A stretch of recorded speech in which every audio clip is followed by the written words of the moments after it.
예배 공동체는요, 모이면 모일수록 열심을 내면 낼수록 사람들에게 호감을 샀다 이렇게 얘기해요. 오늘 그들이 모든 사람의 호감을 샀다라고 47절이 얘기해요. 그들이 모이면 사람들이 관심을 가졌다는 거예요. 그들이 모이는 모습들을 사람들이 기뻐했다는 거예요. 아름다워했다는 거예요. 그래서 구원받는 사람들이 늘어났다.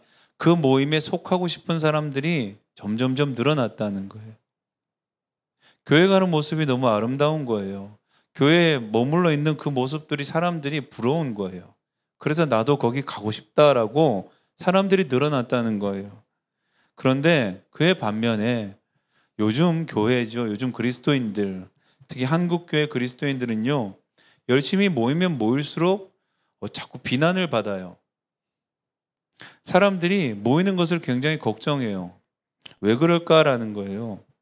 46절이요. 지금도 우리 가운데 일어나는 일들이에요. 46절이 뭐라 그럽니까? 열심히 모인다는 거예요. 지금의 교회도 나름 열심히 모입니다. 그렇죠? 그리고 집집마다 돌아가며 음식도 같이 먹고 교회 이름으로 모이는 곳에 식사 공동체들이 항상 다 있어요. 그죠? 그리고 주님을 찬양하고 그렇죠? 예배도 찬양도 똑같이 초대교회 공동체처럼 드리고 있는데 초대교회는 칭찬과 호감을 받고 있고요. 그에 반면 현재 우리의 교회들은 모이면 모일수록 비난과 비판을 받고 있다는 거예요. 과연 무슨 이유일까라는 거예요. 초대교회와 지금 현재 교회의 호감과 비난의 그 차이가 뭘까라는 거예요. 모이는 모습들과 모이는 일들은 똑같이 예배도 드리고 음식도 나눠 먹고 열심을 다하여서 모이기를 힘쓰는데 어떤 곳은 굉장히 비난을 받고 어떤 모임은 굉장히 칭찬을 받는다는 거예요. 그 이유가요. 44절, 45절에 있다는 거예요. 44절, 45절이 뭐라고 얘기합니까? 모든 것을 공동으로 소유하고 그리고 두 번째 재산과 소유물을 팔아서 모든 사람들에게 필요로 나눠주고 이렇게 얘기해요.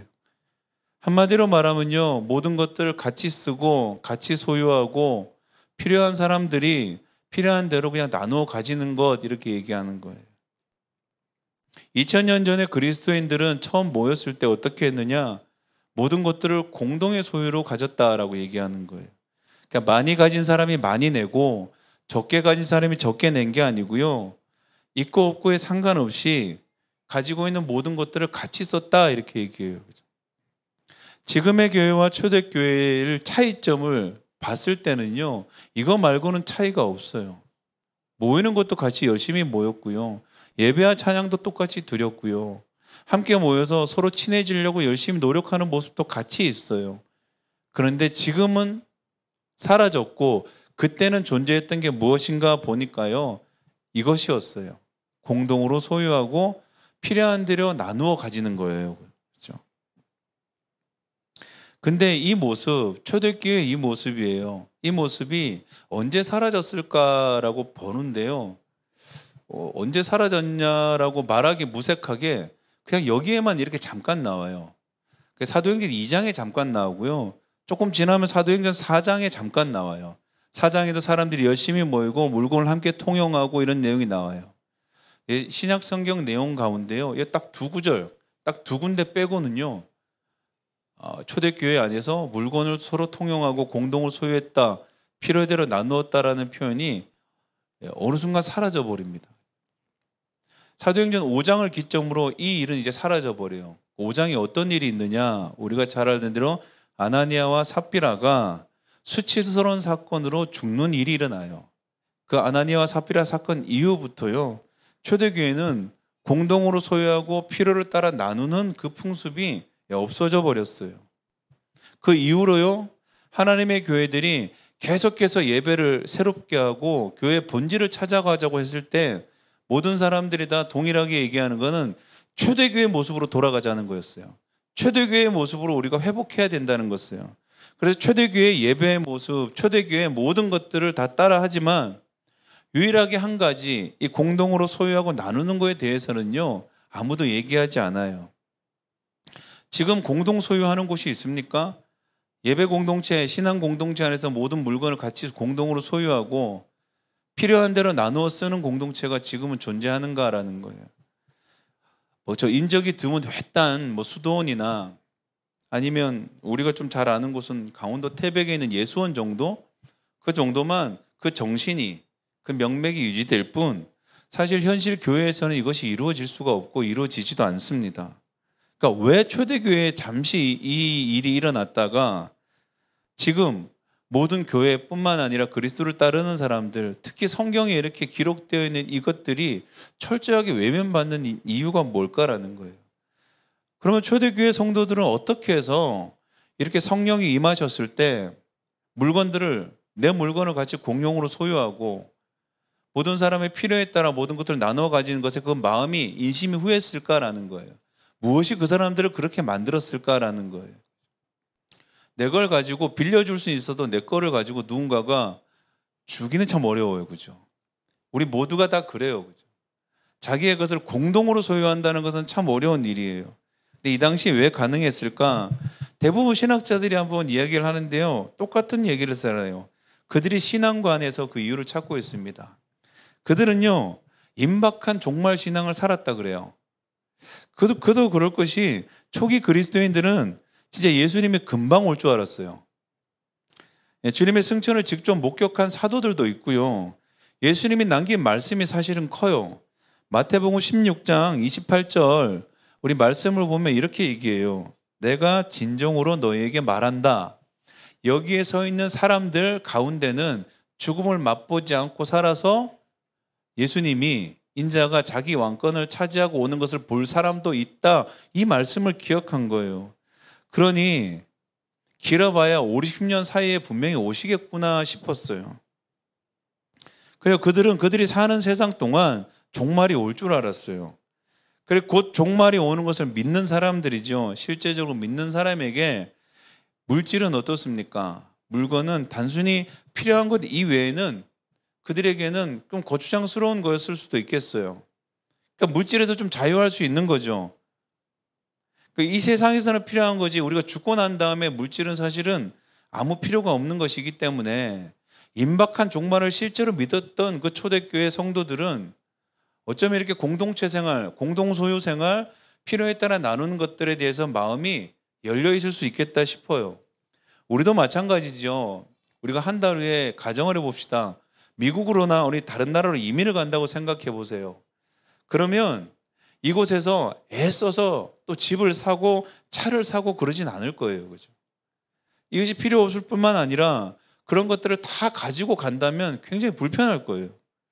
가지고 있는 것을 도리어 팔아도 모자랄 상황이죠. 그죠? 그리고 우리는 무엇을 하겠습니까? 우리가 이민을 가는 그 나라에 필요한 것들을 준비할 거예요. 그죠? 초대교회도 마찬가지였다는 거예요. 그런데 어떻습니까? 초대교회 성도들이 그들이 믿고 있는 믿음과는 달리 시간이 흘러도 예수님이 오질 않는 거예요. 오히려 예수님이 오기는커녕 박해와 핍박이 더 거세지기 시작한 거예요. 이제 자기를 지켜야 돼요. 이렇게 자기 스스로를 이제 지키고 살아야 되니까 어떻겠습니까? 자신들의 믿음과 어긋나 버리는 현실을 바라보면서 그들은 여전히 예전으로 똑같이 돌아갔다는 거예요. 여전히 물질을 그래도 남는 거는 돈밖에 없구나. 그래도 남는 거는 물질밖에 없구나. 또 물질을 최우선으로 두는 삶으로 돌아갈 수밖에 없었다라는 거예요. 신앙 안에서 갈등이 가장 큰 게 뭡니까? 첫 번째는 사람이에요. 그죠? 사람 때문에 힘들어요. 두 번째는 물질 때문에 힘들죠. 사람과 물질 그 관계 안에서 말씀대로 살아가는 것, 이것이 우리가 신앙 안에 느끼는 갈등 중에 가장 큰 갈등이에요. 그런데 관계의 어려움도요, 대부분의 이유를 찾아보면 물질 때문이에요. 물질 때문에 사람들의 관계가 어긋나기 시작하고요. 물질 때문에 사람의 관계에 오해가 생기기 시작하고요. 물질 때문에 사람들이 서로가 서로를 다투고 죽이는 경우가 대부분이라는 거예요. 그래서 어쩌면요, 물질이, 돈이 더 신앙의 중심을 지키고 살아가기가 참 어렵습니다. 그렇죠? 2000년 교회 역사를 쭉 한번 돌아봅니다. 초대교회의 신앙관, 특히 물질관의 모습을 가지고 살았던 사람들의 공동체와 모습들이 간간히 나와요. 그죠? 근데 그때가 언제냐? 시한부 종말설이 임박할 때 그런 모습들이 나오기 시작해요. 멀리 가지 않아도요, 우리나라에서는 세계가 주목할 만한 종말 사건이 일어났어요. 여러분 혹시 어리셔서 기억하나 모르겠어요. 1992년도요. 10월 28일 날 휴거가 이 땅에 일어난다고 난리가 난 적이 있습니다. 다미선교회라 그래요. 다미선교회의 줄임말인데 이게 다가올 미래를 준비하라 줄임말이 다미선교회였어요. 이 황당한 궤변에 많은 사람들이요, 어떻게 했습니까? 자기의 재산을 다 팔아서 교회 헌금했어요. 그리고 그들은 집단 생활을 했고요, 광신적인 신앙의 삶을 살았습니다. 당시에 기억이 나는 분들은 뉴스 매체를 통해서 많이 봤을 거예요. 휴거와 종말을 믿지 않는 사람들도 혹시나 싶어가지고 10월 28일 자정이 딱 됐을 때 다 하늘을 쳐다봤다 그래요. 저도 기억이 나요. 하늘을 이렇게 쳐다봤어요. 저만 남아있을까 봐 이렇게 쳐다봤는데 아무 일도 일어나지 않았죠. 이 우스꽝스럽고 정상적이라면 속지 않을 이런 이단 해프닝들이 일어날 때마다 정말 아이러니하게 초대교회에 사라져버린 이 신앙 물질관이 다시금 나타난다는 거예요. 실현된다는 거예요. 사람들이 다시 말하면 이런 종말론, 다가올 임박한 종말론을 믿을 때만 비로소 물질에서 해방된다고 얘기하는 거예요. 그죠? 물질의 노예 상태에서 벗어날 수 있다고 우리는 이렇게 알고 있는 거예요. 비정상적이고 이상한 종말 신앙이라도 종말 신앙이라는 것이 우리 마음에 들어올 때만 비로소 우리는 이 물질에서 마음을 잠시 놓을 수 있다라는 거예요. 그죠? 그러면 우리가 이 초대교회 전승을 정말 건강하게 살아가려면 어떻게 해야 됩니까? 물질에서 해방될 수 있는 유일한 방법은 한 가지라는 거예요. 종말 신앙이 우리 가운데 회복되되 온전하고 정상적으로 서야 된다는 거예요.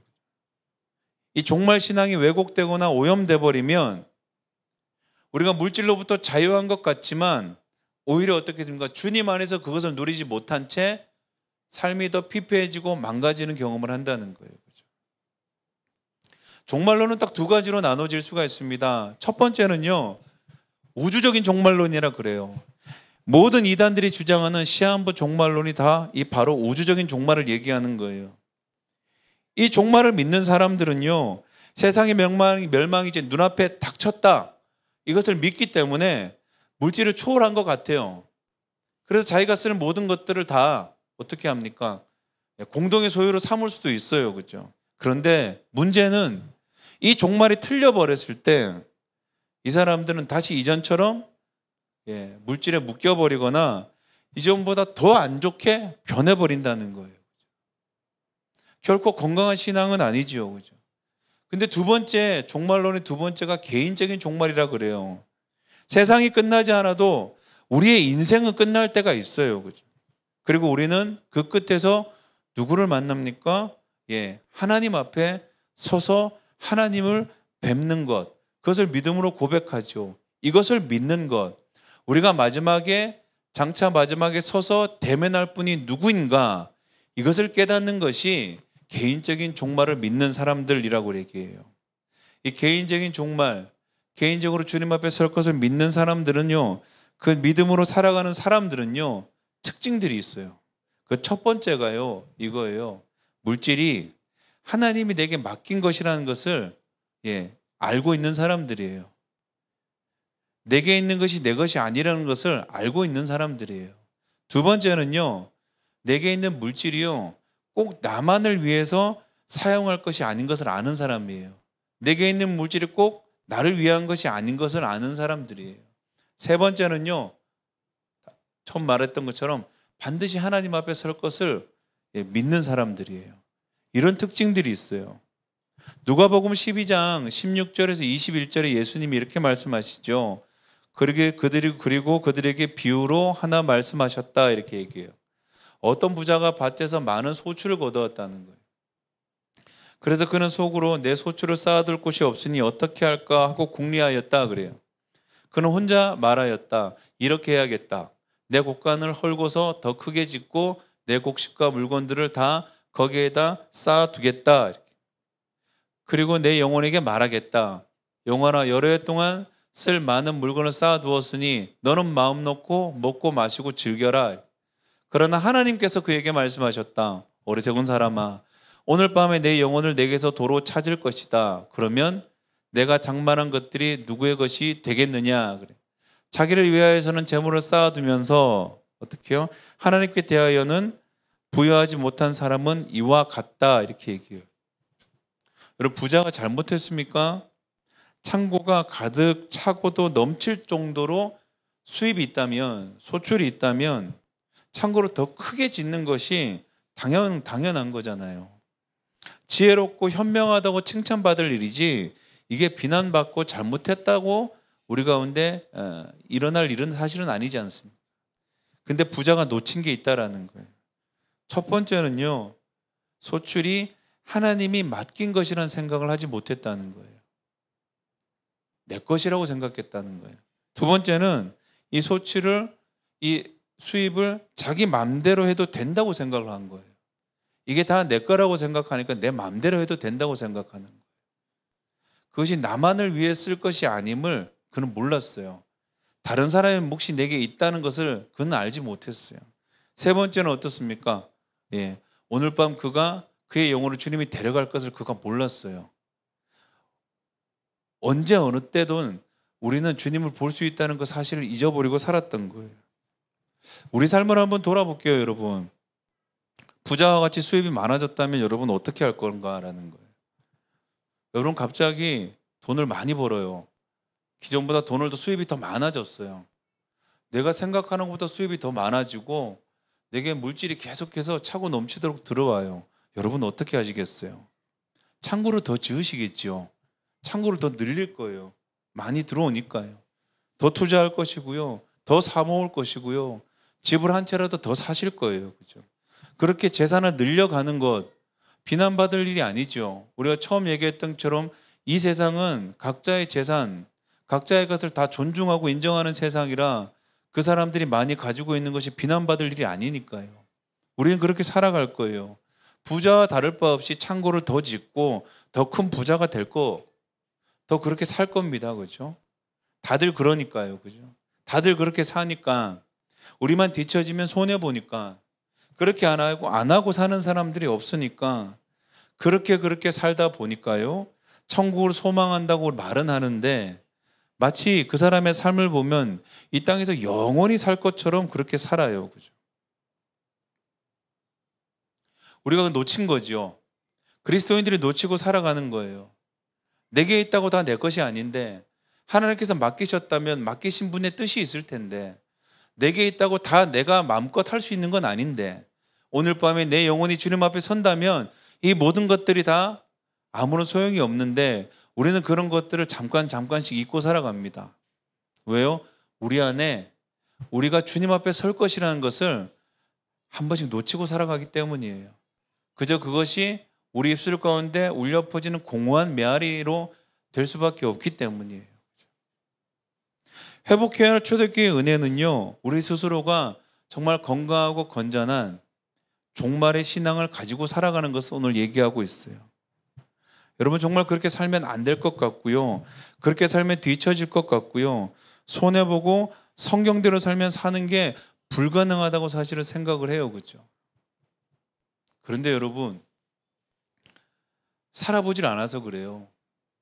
믿음으로 진짜 살아보면 그 충분한 그 시간들을 우리는 한 번도 제대로 살아본 적이 없어서 그래요. 그죠? 선하신 그분은 우리를 그대로 내버려 두지 않는 분이라고 얘기하는 거예요. 그죠? 하나님께서는 우리의 심령과 마음에 필요한 모든 것들로 우리의 삶을 도우시는 분을 우리가 놓치고 살아서 그래요. 그죠? 오늘 주님이 우리 가운데 말씀하십니다. 너희가 결국엔 누구 앞에 설 것인가? 라는 거예요. 누구 앞에 서는 사람들인가? 라는 거예요. 주님 앞에 설 자라면, 주님 앞에 마지막에 서 있을 사람들이라면 이 땅을 살아갈 때 너에게 맡긴 것이 있지 않느냐라고 주님 말합니다. 그 맡긴 것에 맞게 너희가 잘 쓰고 돌아왔느냐라고 오늘 주님 물어보시는 거예요. 교회가 회복하고 칭찬받아야 할 일은 바로 이 일이라는 거예요. 맡기신 것들을 온전히 사용했는가라는 거예요. 맡기신 것들을 하나님의 은혜 안에서 풀어냈는가라고 얘기하고 있습니다. 오늘도 주님 앞에 믿음으로 나왔습니다. 믿음으로 살아가기를 기대하고 소망합니다.